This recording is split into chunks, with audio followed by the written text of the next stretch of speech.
Bismillahirrahmanirrahim. Assalamualaikum warahmatullahi wabarakatuh. Mudah-mudahan yang menjawab salam saya Allah panjangkan umurnya. Allah tambahkan rezekinya. Yang belum naik haji segera naik haji. Yang belum bayar hutang Allah bayar hutangnya. Oh, masalah hutang tambah kencang suaranya, weh. Bismillah, alhamdulillah, salatu wassalamu ala rasulillah allazi man la nabiyya ba'da. Bersyukur kepada Allah dengan mengucapkan alhamdulillah, salawat kepada Rasulullah dengan mengucapkan Allahumma salli ala Sayyidina Muhammad wa ala ali Sayyidina Muhammad. Ibu-ibu yang dimuliakan Allah, yang terhormat tentunya tuan rumah kita, mudah-mudahan Allah panjangkan umurnya. Seterusnya pengurus perwiritan kita, mudah-mudahan juga Allah panjangkan umurnya. Bapak ibu-ibu, mudah-mudahan yang hadir hari ini dimuliakan Allah Subhanahu wa taala. Amin ya rabbal alamin. Baik ibu-ibu yang dimuliakan Allah Subhanahu wa taala. Setelah Idul Fitri, maka ada beberapa hal yang perlu kita perhatikan. Yang pertama yang perlu kita perhatikan adalah tentang muhasabatun nafs.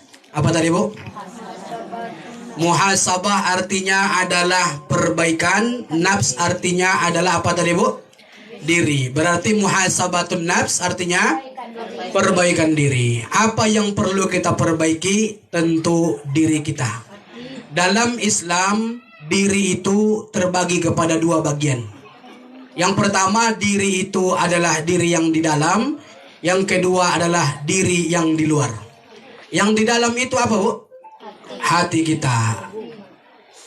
Kalau kita ungkap kamus bahasa Arab, hati itu bahasa Arabnya adalah apa, Bu? Qalbu apa kalbu? Kalau pakai qaf adalah qalbu. Kalau pakai kaf, kalbu. Kalau qaf hurufnya qalbun artinya adalah hati. Kalau kaf bahasa ayat awalnya, huruf awalnya kalbu artinya adalah anjing. Siraman kalbu. Maka hati-hati ibu. Katanya siraman kalbu berarti siraman anjing. Yang betul siraman kalbu, siraman hati. Ibu-ibu yang dimuliakan Allah, hati itu terbagi kepada tiga bagian. Yang pertama, hati itu adalah qalbun marid. Hati yang berpenyakit. Apa itu hati yang berpenyakit, Bu? Orang lain dapat rezeki, dia sakit Orang lain beli kulkas, dia kedinginan. Orang beli rumah, bisa jadi stroke. Itu sakit hati tuh. Biasanya orang yang punya penyakit hati ini, ibu-ibu, adalah suka ikut campur dengan urusan orang lain. Betul, Bu? Betul nggak, Bu? Pertanyaannya, ibu-ibu, kenapa toge diciptakan bengkok? Kenapa, Bu? Ibu-ibu yang biasa masak di dapur pasti pernah memasak toge. Bentuknya bengkok. Kenapa toge diciptakan bengkok? Kenapa tuh? Atau toge itu ada di makanan apa saja? Soto, ya. Ya, betul, Bu. Miso, ya. Urap, betul, Bu, ya. Itu membuktikan toge suka ikut campur urusan orang. Maka yang suka ikut campur urusan orang, kasih nama toge saja. Kalau ada orang suka ikut campur, kasih nama toge saja. Ini yang pertama, Bu. Hati tidak senang melihat orang lain mendapat rezeki. Dan biasanya orang-orang seperti ini, apa yang kita ungkapkan tiba-tiba berubah ketika sampai berita itu kepada orang lain. Maka hati-hati, ibu-ibu. Cerita kepada orang yang nggak bisa jaga rahasia. Kita cerita ubi sampai ke orang lain, dimasaknya cerita itu menjadi kolak, berubah jadi kolak. Ini hati sakit nih, Bu. Maka ibu-ibu muhasabah, jangan sampai sebelum Idul Fitri orang tak suka dengan kita gara-gara mulut kita yang mengatakan perkataan kotor, yang mengungkap-ungkap keburukan orang. Jangan sampai lagi setelah Idul Fitri ini orang benci kepada kita gara-gara perbuatan itu. Ibu-ibu yang dimuliakan Allah, ada sebuah kisah, yaitu orang mengatakan bahwa gajah itu kalah dengan semut. Betul tuh, Bu? Katanya gajah kalah dengan semut. Kenapa? Itu dongeng, Bu. Kenapa saya bilang dongeng?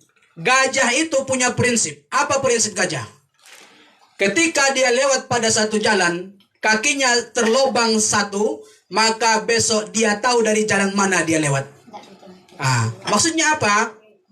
Jangan buat kesalahan dua kali pada kesalahan yang sama. Maka ibu-ibu, ini yang pertama, qalbun marid. Yang kedua, qalbun mayyit, hati yang mati. Apa itu hati yang mati, ibu-ibu? Hati yang mati adalah ketika mendengar azan dikumandangkan, tidak apa? Tidak ada niat melakukan sholat. Ini hati mati. Mau sholat di masjid silahkan, mau sholat di rumah juga silahkan. Ibu-ibu, hukumnya ke masjid apa, Bu? Sunnah pun tidak. Sunnah pun tidak. Zaman Nabi perempuan sholatnya di mana? Di rumah, di kamar. Ketika Nabi meninggal dunia, meninggal 4 sahabat, muncul para ulama, mereka musyawarah. Perempuan ini harus ke masjid. Salah satu mereka bertanya, kenapa harus ke masjid perempuan? Supaya dapat pergaulan. Tak mungkin mereka satu persatu datangi rumah-rumah warga untuk minta maaf. Tapi ketika mereka datang ke masjid, jumpa dengan warga yang lain, salam-salaman. Selamat jabat tangan, dosa diampunkan Allah Subhanahu wa ta'ala. Maka harus ke masjid. Datanglah ulama yang lain. Perempuan ini memang boleh ke masjid, tapi ada syaratnya. Apa syaratnya, Bu? Perempuan kalau mau sholat ke masjid, jaga beberapa adabnya. Pertama, jangan pakai lipstik dan jangan pakai wangi-wangian. Tak boleh ibu-ibu ke masjid pakai wangi-wangian dan pakai apa yang dipikirkan para ulama kita. Kalau ibu-ibu pakai lipstik, pakai wangi-wangian, maka ditengok sama suami orang itu, istri siapa, cantik kali, maka nanti ibu pulang bukan bawa pahala. Oh apa, Bu? Kenapa terjadi zina mah? Tadi, maka ibu-ibu kalau ke masjid jangan pakai lipstik dan jangan pakai, tapi yang muda-muda. Kalau yang tua-tua nggak apa-apa. Yang muda-muda aja. Yang muda-muda, Bu. Ini yang pertama. Yang kedua, qalbun mayyit, hati yang mati. Seterusnya ibu-ibu, yang ketiga ada namanya qalbun salim, hati yang selamat. Selamat daripada sifat-sifat mazmumah, iri, hasad, dengki, gibah, sombong, mengadu domba. Ini semua penyakit hati. Maka ini yang pertama yang perlu kita pikirkan setelah Idul Fitri. Apa tadi namanya, Bu? Muhasabatun nafs. Yang kedua, setelah Idul Fitri yang perlu kita pikirkan adalah mu'ahadah. Apa itu mu'ahadah, ibu-ibu? Mu'ahadah dalam kamus bahasa Arab, kalau kita buat ke ilmu bahasa Arab, ada namanya fi'il madi, ada namanya fi'il mudorik, ada namanya fi'il amar. Kalau mu'ahadah itu kita fi'il amarkan menjadi makhad. Makhad itu artinya sekolah. Kalau ada pesantren, maka di awalnya itu pasti namanya makhad. Contohnya, makhad Darul Jauhar, sekolah pesantren Al-Jauhar. Makhad Al-Kausar, sekolah Al-Kausar. Maka ibu-ibu kalau ada niat membuat sekolah, nanti awalnya namanya apa tadi, Bu? Makhad. Apa yang dimaksud dengan makhad? Sekolah. Di sekolah pekerjaan kita apa, Bu? Mengambil pelajaran dari guru-guru yang akan mengajar. Maka mu'ahadah dalam konteks yang kita bahas ini, mengambil pelajaran dari peristiwa-peristiwa yang telah lalu. Tahun lalu orang benci kepada saya karena mulut yang kasar. Maka tahun ini kita akan memperbaiki, jangan sampai lisan kita menyakiti hati orang lain lagi. Tahun lalu orang benci kepada saya karena suka membicarakan keburukan orang lain.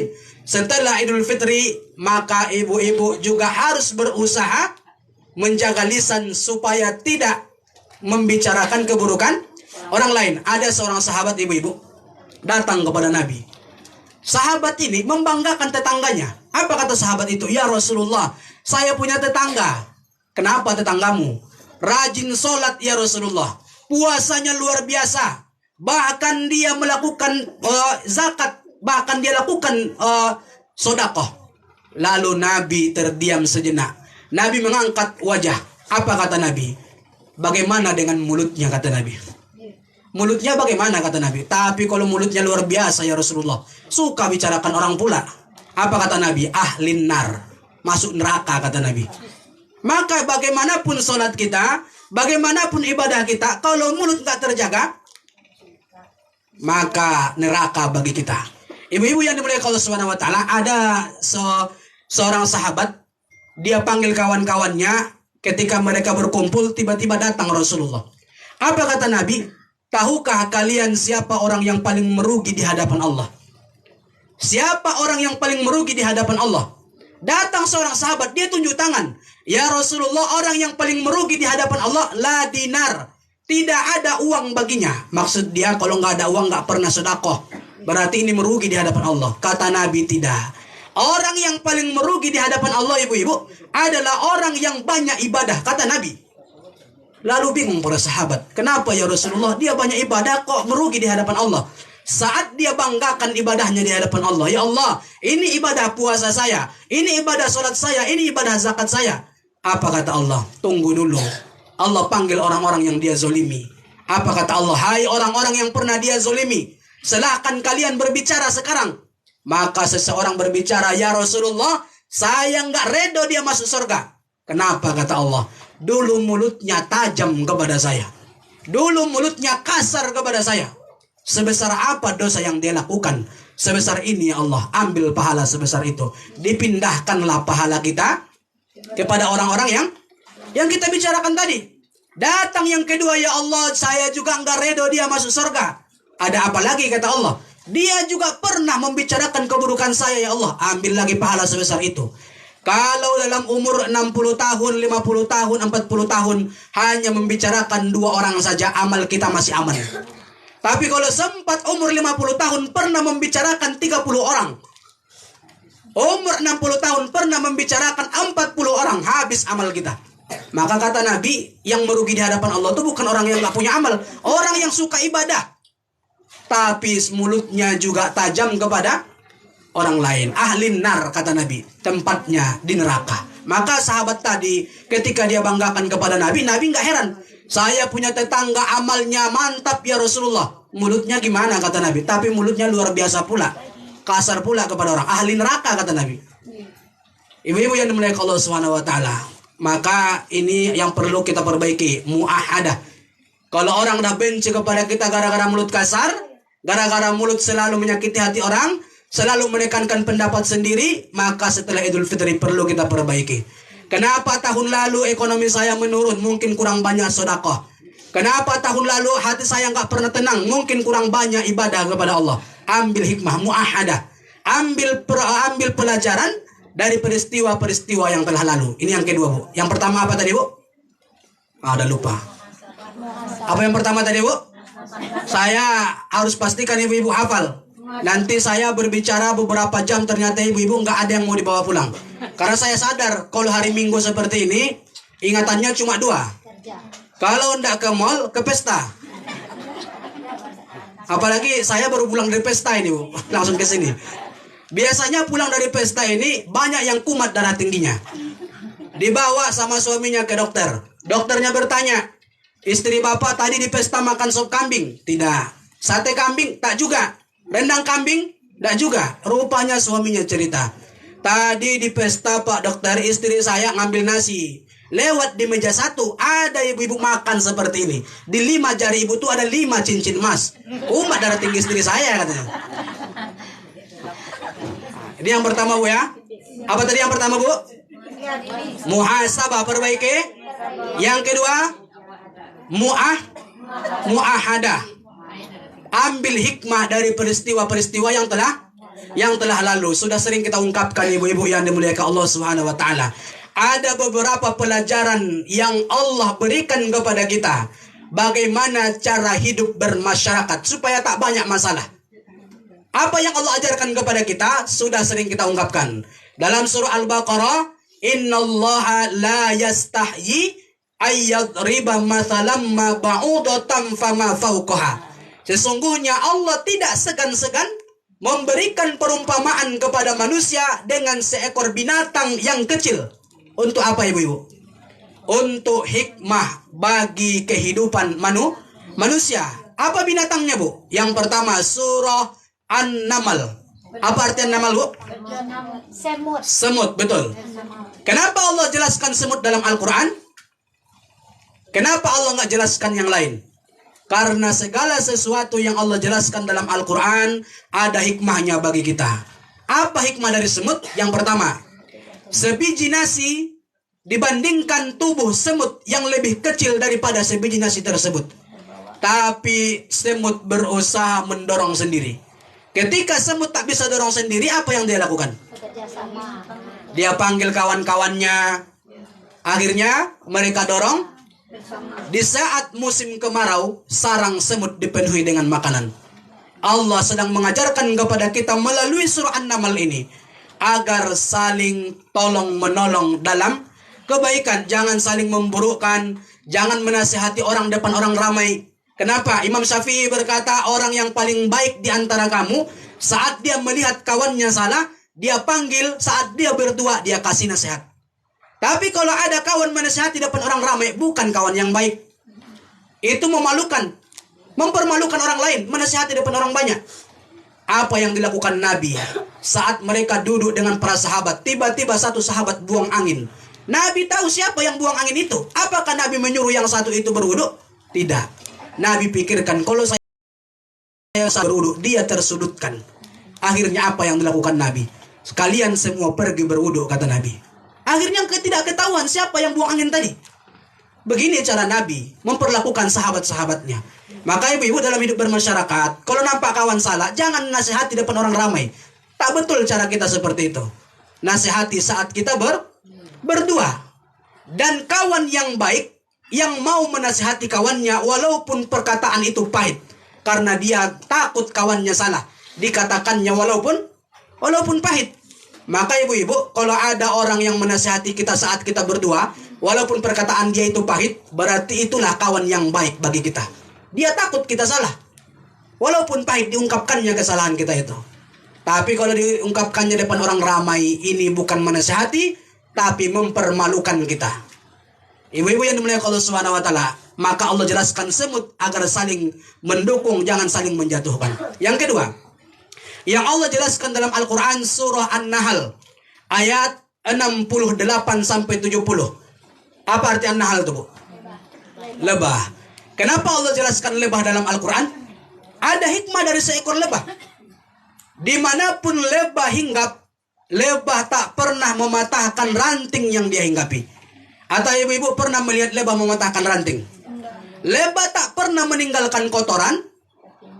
Yang ditinggalkan lebah apa? Yakhruju min butuniha fiha syaraf mukhtalifatun alwanu fiha syifa, kata Allah. Keluar dari perut lebah itu madu yang bermanfaat bagi semua orang. Allah sedang mengajarkan kepada kita. Untuk apa? Untuk saling bermanfaat satu sama lain. Khairun nas, yang paling baik di antara kamu, anfa'uhumul linnas, yang paling berguna bagi orang lain. Saya hadir manfaat bagi ibu-ibu, ibu-ibu hadir manfaat bagi saya. Tak mungkin saya ceramah sendiri-sendiri di sini, bukan? Ibu-ibu tak hadir saya ceramah macam orang gila di sini. Tak mungkin, bukan? Kita saling manfaat di sini. Saya hadir manfaat bagi ibu-ibu, ibu-ibu hadir manfaat juga bagi saya. Kita saling manfaat dalam kehidupan ini. Maka Allah jelaskan kepada kita seperti lebah, jangan tinggalkan kotoran. Yang ditinggalkan apa? Perkara yang bermanfaat bagi semua orang. Seterusnya apa hikmah dari lebah ini? Lebah punya hikmah. Apa hikmahnya? Lebah tak pernah mengganggu orang lain selama tidak diganggu. Atau pernah ibu-ibu lihat lebah mengganggu orang lain kalau dia nggak terancam? Karena lebah merasa terancam, makanya dia mau menggigit. Ketika pohon yang dia hinggapi diganggu orang lain, tersentuh orang lain, makanya dia mau menggigit. Dia tidak pernah mau mengganggu orang selama tidak diganggu. Tapi ibu-ibu yang dimuliakan Allah Subhanahu wa taala, Ada sebuah kisah dalam kitab Siratun Nabawiyah, dijelaskan tanggal 27 Safar, 28 Safar, terjadi perkumpulan 10 tokoh kafir Quraisy. Siapa ketuanya? Abu Jahal. Siapa ketuanya, Bu? Abu Jahal. Apa arti Abu Jahal itu, Bu? Abu artinya ayah, Jahal artinya bodoh. Abu Jahal, ayah yang bodoh. Saking buruknya Abu Jahal ini, tak ada orang yang punya niat buat nama anaknya Abu Jahal. Atau ada ibu-ibu yang niat? Nanti biar saya aja yang ngasih Abu Jahal namanya, kira-kira bisa, Bu? Tak ada, bukan? Saking buruknya Abu Jahal ini, mereka berkumpul di Darun Nadawa. Dar artinya rumah, Nadawa artinya tempat musyawarah. Kalau bahasa kitanya, Darun Nadawa itu gedung serbaguna. Darun Nadawa, gedung serbaguna. Itu dibangun oleh siapa? Nenek dari neneknya Rasulullah. Tempat itu biasanya untuk musyawarah yang baik-baik. Tapi Abu Jahal dengan 9 kawan-kawannya membuat tempat itu musyawarah yang buruk. Apa musyawarahnya, Bu? Bagaimana supaya Nabi Muhammad mati? Bagaimana supaya Nabi Muhammad tak ada hidup di dunia ini? Dia suka mengganggu Nabi, Nabi nggak pernah mengganggu dia. Datanglah seorang tokoh bernama Abu Aswad. Abu artinya ayah, Aswad artinya hitam. Abu Aswad, ayah yang hitam. Apa kata Abu Aswad? Ya Abu Jahal, bagaimana kalau Muhammad itu kita buang ke pelosok yang jauh, biar mati dimakan binatang buas? Kata Abu Jahal, jangan. Nanti orang-orang tahu yang bunuh Muhammad adalah kita. Nanti mereka serang kita. Karena semua pengikut-pengikut Nabi hebat-hebat. Umar bin Khattab pegulat, sudah kaya pegulat lagi. Utsman juga kaya pegulat pula lagi. Bahkan Abu Bakar kaya pegulat. Bahkan menantu Nabi Ali bin Abi Thalib hebat untuk berperang. Tentu Abu Jahal takut. Kalau Umar, Utsman, Abu Bakar, dan Ali tahu tentang ini, mereka pasti menyerang daripada Abu Jahal. Ini yang ditakutkan Abu Jahal. Jangan nanti mereka menyerang kita. Usulan dari Abu Aswad ditolak Abu Jahal. Datang Abu Bakhtar. Apa kata Abu Bakhtar? Kalau begitu ya Abu Jahal, Muhammad itu kita buang saja ke dalam sumur. Kita timpa dengan batu yang besar. Apa kata Abu Jahal? Jangan. Nanti orang-orang tahu pula yang bunuh Muhammad adalah kita. Nanti mereka juga menyerang kita. Dua anggota musyawarah, anggota grup mereka mengasih saran. Dua-duanya ditolak Abu Jahal. Apa kira-kira hikmahnya itu, Ibu? Allah sedang menunjukkan sifat terburuk Abu Jahal. Apa sifat terburuk Abu Jahal itu? Kalau musyawarah tidak mau menerima, nggak mau menerima saran orang. Ini sifat Abu Jahal. Tak mau menerima saran orang lain. Yang dia mau ngapain? Mengasih saran terus. Bagaimana supaya saran dia harus diterima? Ibu-ibu, adab memberikan saran dalam musyawarah dalam Islam. Ibu-ibu seharusnya jangan terlalu menekankan pendapat sendiri. Kenapa? Jangan sampai dengan saran kita orang lain buat maksiat. Makanya adab memberi musyawarah dalam Islam itu jangan terlalu menekankan pendapat sendiri. Jangan sampai dengan saran kita orang buat maksiat. Gara-gara saran yang kita miliki, gara-gara saran yang kita kasih tadi, nanti jangan sampai gara-gara itu mereka terjerumus kepada maksiat. Kita yang tanggung jawab di hadapan Allah. Ibu-ibu yang dimuliakan Allah Subhanahu wa taala. Maka Abu Jahal ini hebat. Bahkan apa yang dilakukan Abu Jahal? Ternyata sebelum musyawarah dia sudah memesan pemuda-pemuda pembunuh bayaran. Saya sudah pesan pembunuh bayaran yang akan membunuh Muhammad itu. Apa kata sahabat? Apa kata anggota yang lain? Kalau hasilnya sudah ada, untuk apa musyawarah diadakan? Ini yang sering terjadi di masyarakat. Dia buat musyawarah, tapi hasil dia sudah punya. Tinggal hanya mengumpulkan orang saja dan hasilnya diungkapkan. Nah, ini sifat Abu Jahal seperti ini. Tak perlu kita buat dalam kehidupan bermasyarakat. Salah ini cara seperti ini. Ibu-ibu yang dimuliakan Allah Subhanahu wa taala. Apalagi binatang yang Allah jelaskan dalam Al-Qur'an. Surah Al-Anbiya ayat 60 sampai ayat 70. Allah jelaskan tentang Nabi Ibrahim alaihissalam. Bagaimana Nabi Ibrahim itu? Tidak terbakar oleh tidak suka kepada berhala, tapi ayahnya pembuat berhala. Ketika Nabi Ibrahim masuk ke dalam gua, dia lihat berhala-berhala yang dibuat ayahnya. Itu suruhan daripada Raja Namrud. Dia ambil kapak, dihancurkannya semua berhala-berhala kecil. Ditinggalkannya berhala yang paling besar. Dan kapak tersebut ditaruh di pundak kapak, di pundak patung yang paling besar. Saat Raja Namrud masuk ke dalam gua, Namrud heran melihat patung-patung sudah hancur. Apa yang terjadi, ibu-ibu yang dimuliakan Allah? Raja Namrud sudah tahu bahwa yang menghancurkan ini Nabi Ibrahim. Nabi Ibrahim dipanggil. Apa kata Raja Namrud? Hai Ibrahim, kenapa engkau hancurkan patung-patung kami? Apa jawab Nabi Ibrahim? Kalian ini bagaimana? Sudah jelas kapak berada di pundak patung yang paling besar. Tentu yang menghancurkan patung-patung ini adalah patung yang paling besar. Apa kata Abu Jahal, Raja Namrud? Mana mungkin patung bisa berjalan? Mana mungkin patung bisa menghancurkan patung-patung yang lain? Kamu sudah gila, wahai Ibrahim, kata Raja Namrud. Dijawablah sama Raja Namrud, Raja Nabi Ibrahim. Yang gila saya apa kalian? Sudah jelas patung tak bisa bergerak, kenapa kalian sembah, kata Nabi Ibrahim. Akhirnya apa yang terjadi? Raja Namrud menyuruh anggotanya mengumpulkan kayu bakar, menghidupkan api yang menyala, dan mereka lemparkan Nabi Ibrahim ke dalam api itu. Kata para ulama, ibu-ibu, 2 binatang berkiprah di sana. Satu burung hudhud, yang kedua adalah cicak. Burung hudhud dengan mulutnya yang runcing berusaha mengambil air secuil demi secuil, berniat memadamkan api yang membakar Nabi Ibrahim. Datang binatang-binatang yang lain, sudah tak membantu, menghina lagi. Apa kata mereka? Memang gila burung hudhud ini. Mana mungkin air secuil seperti itu bisa memadamkan api sebesar itu. Sudah tak membantu, menghina lagi. Datang cicak, didekatkannya mulutnya di depan api itu, dilebarkannya mulutnya di sana, dihembus-hembusnya apinya, supaya apinya semakin besar. apa hikmahnya itu? Jadilah seperti burung hudhud yang berusaha menghilangkan masalah di sekitar kita, walaupun pada hakikatnya tidak sanggup menghilangkan masalah itu. Tapi paling tidak kita berada di barisan orang-orang yang benar. Jangan seperti penonton tadi, sudah tidak ikut berjuang, menghina pula. Apalagi saat diajak musyawarah, tak mau. Selesai musyawarah, dia yang paling banyak berbicara. Sudah tak berjuang, menghina orang. Jangan seperti cicak tadi, sudah tak sanggup menghilangkan masalah orang lain, malah memperbesar-besar masalah orang pula.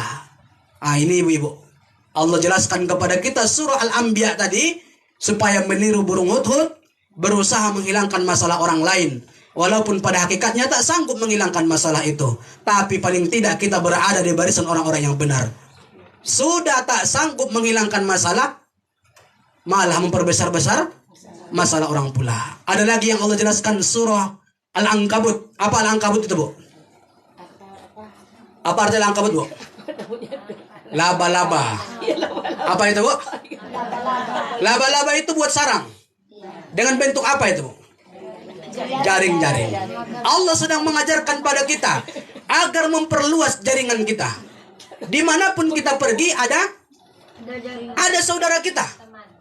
Kemanapun kita pergi ada orang yang mengenal kita. Andaikan ibu-ibu pergi ke satu kota, tiba-tiba ban mobilnya kempes, ada orang yang kita kenal di sana, kita telepon, dia datang membantu kita. Itu namanya jaringan kita luas. Jangan sampai satu tempat, satu kampung yang kita tinggali banyak musuh kita. Ke pesta ada musuh, akhirnya silau mata. Mau ke kedai ada pula musuhnya lagi.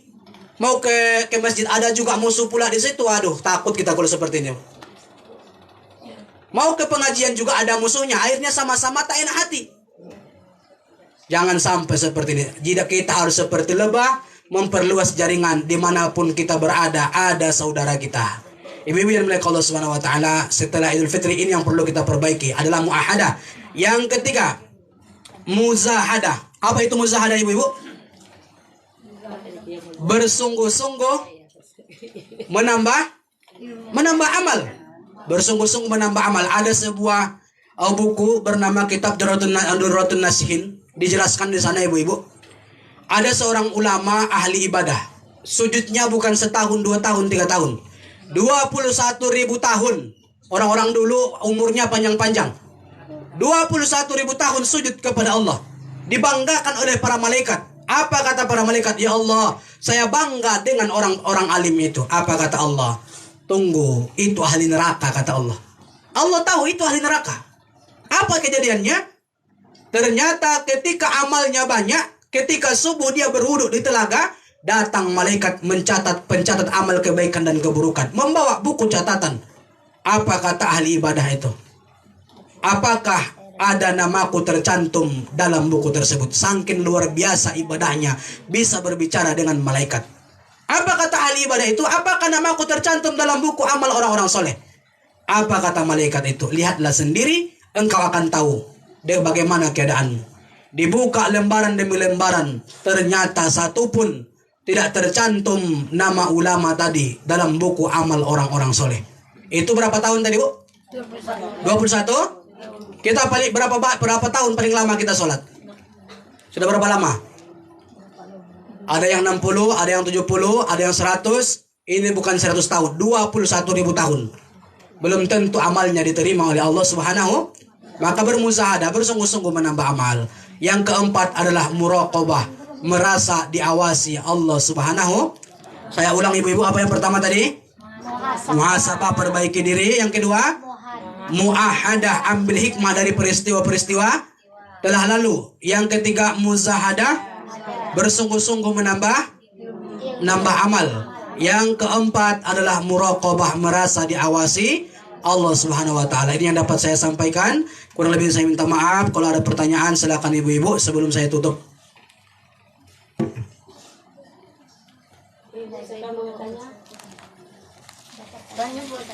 Silakan, Bu.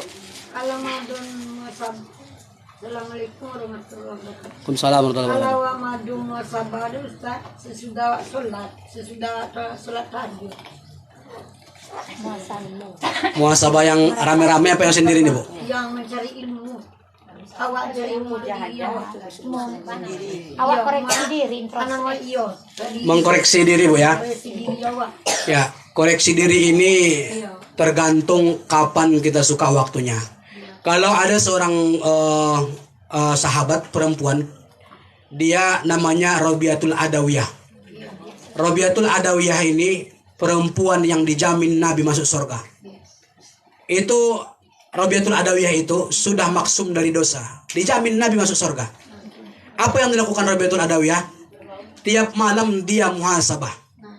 Apa muhasabah yang dilakukan, Bu? Sebelum tidur, dia ada lubang yang digalinya di samping tempat tidurnya. Lubang berbentuk kuburan. Sebelum tidur dia masuk ke dalam lubang itu, dia tutup pintu lubang tersebut. Lalu dia berbaring selayaknya bentuknya seorang mayat. Dia berteriak-teriak di dalam lubang kubur itu, "Ya Allah, bangkitkan aku ke dunia. Aku ingin melakukan ibadah kepadamu. Bangkitkan aku ke dunia, aku ingin melakukan ibadah kepadamu." Itu terus dia lakukan sampai tubuhnya gemetar. Dia keluar dari kubur itu merasa banyak dosa, lalu dia melakukan sholat kepada Allah. Barulah dia tidur. Muhasabah itu tergantung, mau sebelum tidur, mau sebelum sholat, mau sesudah sholat boleh juga. Kapan hati kita mulai gundah gulana, mulai merasa banyak dosa, maka disitulah kita perlu muhasabah. Muhasabah ini kapan saja waktunya boleh.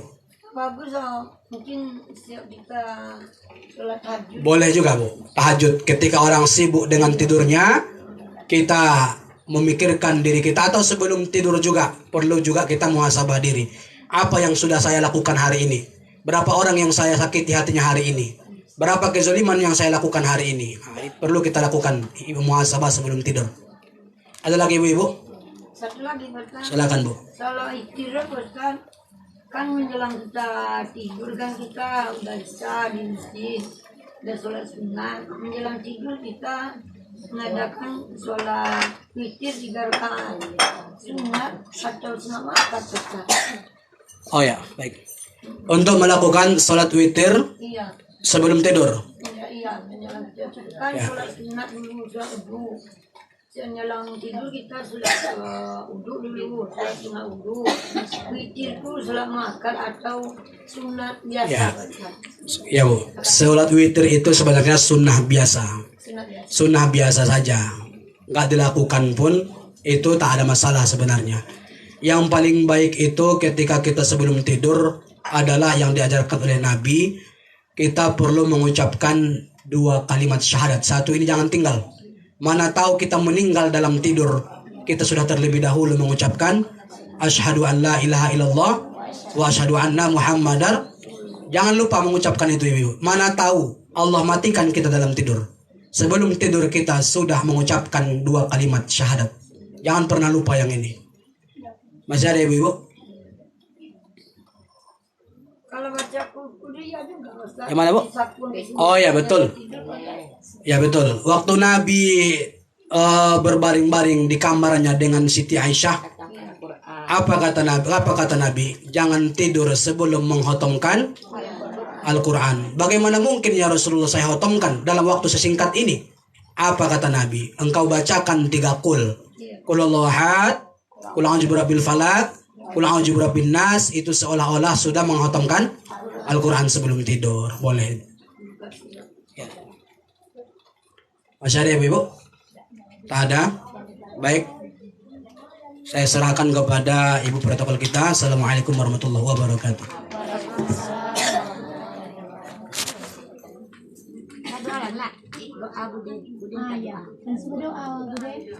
Siap kau doa. Kini langsung ya. Oh ya, sama-sama. Ya. Baik Ibu-ibu, kita bacakan doa. Astaghfirullahalazim allazi la ilaha illa huwal hayyul qayyum wa atubu ilaih. Astaghfirullahalazim allazi la ilaha illa huwal hayyul qayyum wa atubu ilaih. Ila hadratin nabiyil mustafa Muhammad Rasulullah sallallahu alaihi wasallam wa ala alihi wa ashabihi wa zurriyyati wa qarabati wa ahli baitihi ajma'in wa likaffatil anbiya wal mursalin summa ila arwahi abaina wa ummahatina wa ila arwahil muslimina wal muslimat wal mu'minina wal mu'minat wa khususan ila niyatina wa ila niyati ahlil bait. Al-Fatihah. A'udzu billahi minasy syaithanir rajim. Bismillahirrahmanirrahim. Alhamdulillahi rabbil alamin. Ar-Rahmanir Rahim. Maliki yaumiddin. Iyyaka na'budu wa iyyaka nasta'in. Ihdinas siratal mustaqim. Siratal ladzina an'amta 'alaihim ghairil maghdubi 'alaihim waladdallin. Amin. A'udzu billahi minasy syaithanir rajim. Bismillahirrahmanirrahim. Alhamdulillahi rabbil alamin. Wahdahu wassalatu wassalamu ala asyrafil anbiya wal mursalin wa ala alihi wa ashabihi ajma'in. Allahumma ja'alna wa auladana wa ahlina ya Allah min ahlil ibadah. Ya Allah, jadikan kami, keluarga kami, keturunan kami daripada ahli ibadah, wa ahli sedekah, wa ahli zakat, wa ahli siyam, wa ahli Quran, wa ahli hadis, wa ahli tafsir, wa ahli sufiyatil muhaqqiqin bi rahmatika ya arhamar rahimin. Allahumma nawwir qulubana bi nuril iman. Ya Allah, jadikan di hati kami dengan cahaya iman. Wa nawwir qulubana binuril Islam, cahaya hati kami dengan cahaya Islam. Nawwir qulubana binuril Quran, cahaya hati kami dengan cahaya Quran. Kama nawartal ardu binuri syamsika abadan abada birahmatika ya arhamar rahimin. Sebagaimana engkau mencahayai bumi dengan cahaya bulan dan bintang selama-lamanya ya arhamar rahimin. Allahumma ja'al nuran fi ainina, jadikan cahaya di kedua mata kami. Wa nuran fi yadaina, cahaya di kedua tangan kami. Wa nuran fi badadina, cahaya di badan kami. Wa nuran fi rijlaina, cahaya di kedua kaki kami ya arhamar rahimin. Allahumma ighfir lana dzunubana wa liwalidina warhamhuma kama rabbayana shaghira. Allahumma ya Allah, ampunkan dosa kami, dosa kedua orang tua kami. Sayangilah mereka sebagaimana mereka menyayangi kami di waktu kecilnya kami ya arhamar rahimin. Wali jaddina wali jaddatina wali masyaikhina wali asatijina wali man hadarana wali man ghaba anna wali jami'il muslimina wal muslimat wal mu'minina wal mu'minat al ahya'i minhum wal amwat birahmatika ya arhamar rahimin. Allahumma inna na'udzubika min ilmin la yanfa'. Ya Allah, jauhkan kami daripada ilmu yang tidak bermanfaat. Wa min qalbil la yakhsha', daripada hati yang tidak pernah tenang. Wa min nafsil la tasba', daripada diri yang tidak pernah puas. Wa min amalil la yurfa', daripada amal yang tidak pernah diterima. Wa min nafsil la tasba', wa min amalil la yurfa', wa min da'wati la yustajabu laha, daripada dakwah yang tidak pernah diterima ya arhamar rahimin. Rabbana atina fid dunya hasanah wa fil akhirati hasanah wa qina azabannar. Walhamdulillahi rabbil alamin. Taqabbalallahu minkum.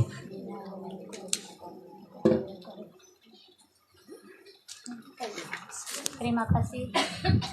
Terima kasih. Kita ucapkan kepada Ustadz yang telah menyampaikan ceramah di hadapan kita. Mudah-mudahan apa yang disampaikan oleh Ustadz di hadapan kita semua bisa kita jadikan untuk amalan kita sehari-hari hendaknya. Amin ya rabbal alamin. Baiklah, saya sebagai protokol mohon maaf apabila ada kesalahan. Wabillahi taufik wal hidayah. Assalamualaikum warahmatullahi wabarakatuh. Baiklah, sebelum kita tutup acara kita bacakan doa kafaratul masjid. Subhanakallahumma wa bihamdika asyhadu an la ilaha illa anta astaghfiruka wa atubu ilaik. Assalamualaikum warahmatullahi wabarakatuh. Waalaikumsalam warahmatullahi wabarakatuh. Cara gitu deh. Apa cara gitu deh? Nah, boleh. Apa yang kedua? Boleh lah. Kalau masuk yang kedua. Hah? Boleh. Misal tadi belum belum lagi.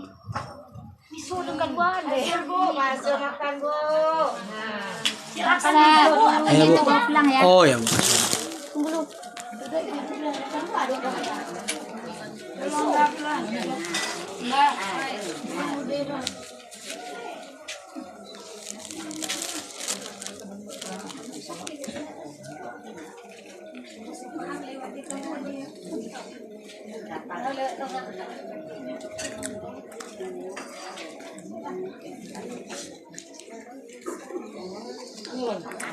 Wow, bawang, lamsak, wah, tekan kita kan, lamsak bah, balik akal balik, agak kau orang akal balik balik.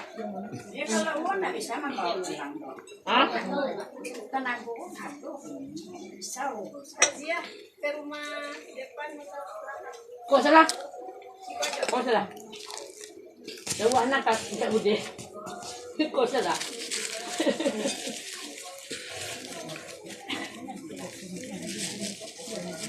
Bukan neti, bukan neti, jadi komel lah, jauh anaknya.